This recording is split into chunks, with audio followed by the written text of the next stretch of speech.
Okay, I think it's time to get going. I'd like to welcome everyone to this installment of Long's Coffee Break.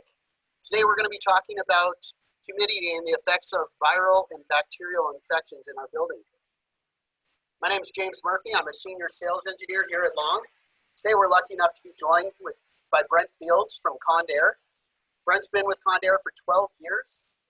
You guys might be familiar with Condair under a different name. It was formerly known as Nortec. Condair has been a leader in humidification. They're the largest manufacturer of humidification in North America and even in the world. They've always led with innovation. They started off with an electrode steam humidifier and have moved all the way into adiabatic cooling. Right now they have a atomizing humidifier that can be installed in a duct stream in less than 3 feet.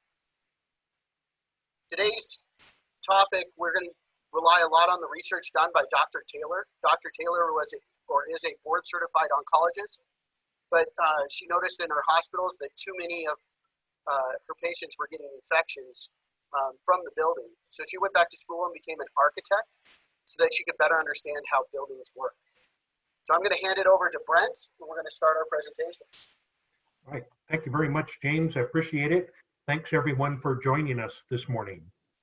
So I'm going to talk today about really kind of why humidify to prevent the spread of disease and infection.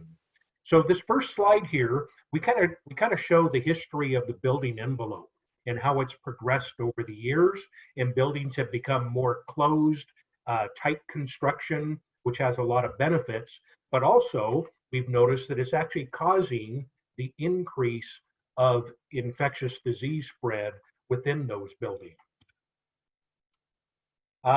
Here we have a short video that kind of shows the real world workspace and how viruses and bacteria spread and accumulate within a space. And it's kind of disgusting to see a little bit, but it's real world. And as we work in a space, you know, where through breathing and talking and just kind of existing, we're expelling all of these particles. And some of them are dangerous, others are not, but it shows really real world. And so what happens is some of these particles become airborne and spread throughout the space, and our air systems also help to spread these. In this next slide, we show actually what happens when a person coughs or sneezes. And again, this shows how all these particles spread, and they actually, you know, cover quite a big distance. This is a good reason why today, you know, social distancing and wearing masks has become so important. In this slide here, it shows that people come into a building sick, and the indoor environment is either going to help to stop the spread of virus and disease, or it's going to help slow it down and stop it. We're going to talk about some of these as we go. So what affects the spread in buildings? So there's a lot of things that, you know, we can't do anything about. Some of them we can, but this just shows some of these factors. Now this is a graph that shows relationship between relative humidity and indoor infections. And what this shows is of these red bars, these are rates of infection. The blue line is relative humidity. So it shows over starting on the left side of the graph, humidity is being very low.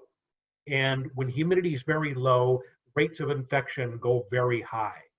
And then as humidity levels come up, in this case, we're showing a little over 40% relative humidity, all the infection rates drop out to be very, very low. Now, Brent,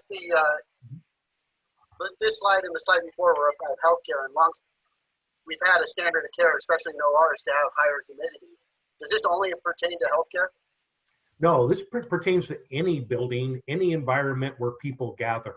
So while, yeah, the study was done in the hospitals, it really, you know, takes into account, you know, any place where people gather.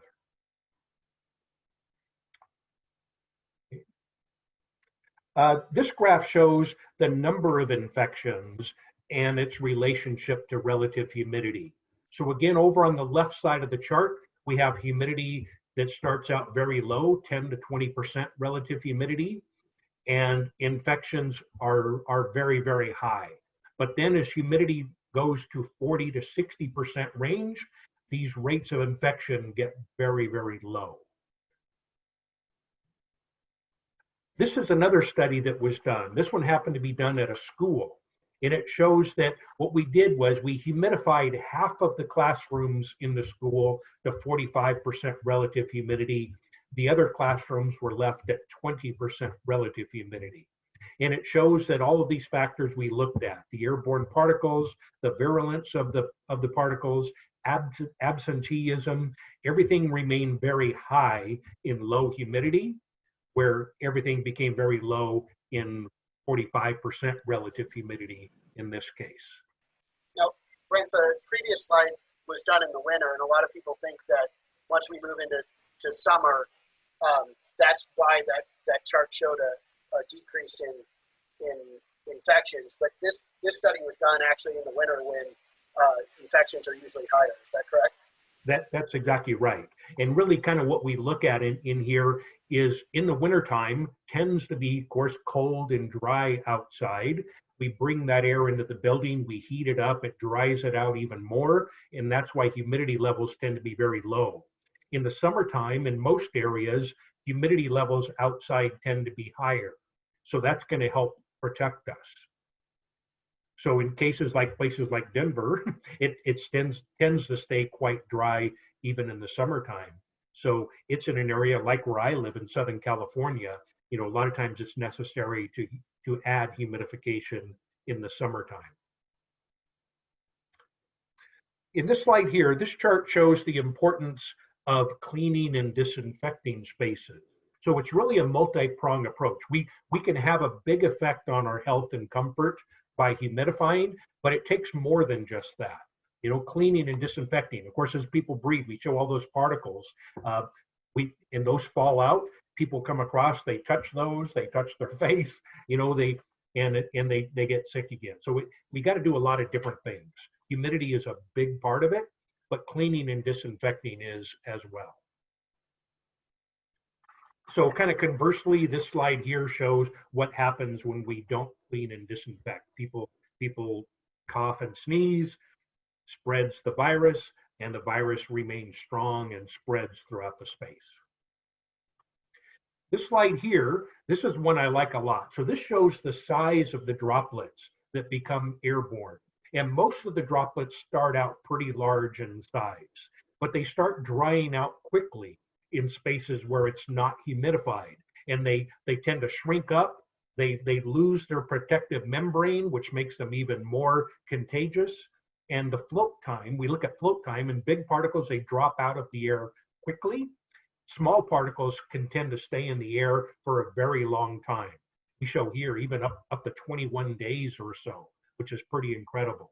So that gives a lot of time for particles to float around the building, other people to breathe those in and make you sick.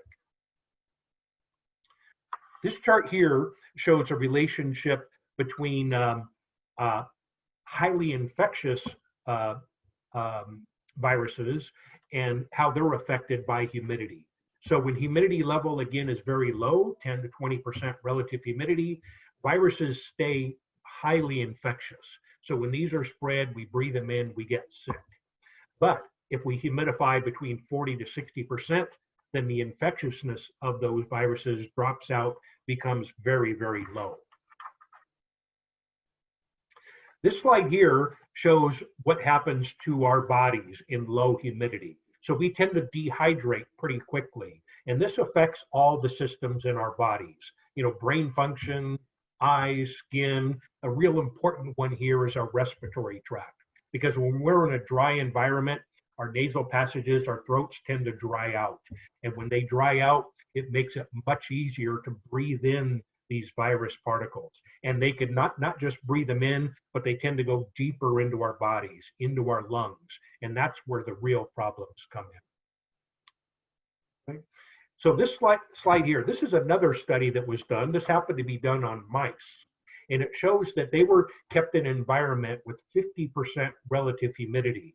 And then they were introduced to the viruses in their space. And at 50% relative humidity, they brought in either very little or no virus, and the virus that they brought in was not highly virulent. It wasn't making them sick, maybe a little bit sick, but at 20% relative humidity, they get very sick. This is the same thing that we see with people. This next slide here, this shows a Sterling chart. And this Sterling chart was developed by an ASHRAE committee way back in 1985. And even at that time, we were looking at the effects of humidity. And we look here, we see all these criteria on both the left and the right side of the chart. And it shows how everything is pretty much at their minimum the closer we are to 50% relative humidity. So most of these factors become much more active in very low humidity, and then they pretty much die out around 50%. And a lot of these factors, most of the factors, again, become more active at very high humidity. This is why it's important to keep everything within the range of 40 to 60% relative humidity. So this shows kind of a building's purpose, or how we've designed buildings. And in the past, they started off as a protective structure, protect us from the outside environment, which was good. And then we started, as buildings became more closed up and tight construction, air conditioning and heating becomes more important, and we had to look at energy efficiency to reduce the cost of maintaining the environment in those buildings. What we see now is we really need to start looking at protecting the people that either live or work in these buildings to optimize their health. In this slide here, we show again why we're concerned with 40 to 60%, and what else we need to do. Again, a number of things. We have a viral load comes in, viruses get transmitted. So how we maintain our building is going to have a big effect on what happens. Again, 40 to 60%. Much of those viruses are going to drop out and die. If we don't humidify a building, they're going to stay in the air. People get sick. The spaces have to be cleaned and maintained, disinfected all the time as well. And so this slide, we talk again about why 40 to 60%. It's just going to help protect our bodies. It's going to help us be able to fight off these viruses and survive better. And here it kind of shows the benefits of doing so. And then our last slide here, we kind of go back to where we started. We look at the history of building design and building construction and how the arrow was pointing upwards, and we're trending upwards all the time with the spread of disease within a building. So this is to show if we do a lot of the things that we talked about during this presentation, we can change that trend and send it back in the right direction.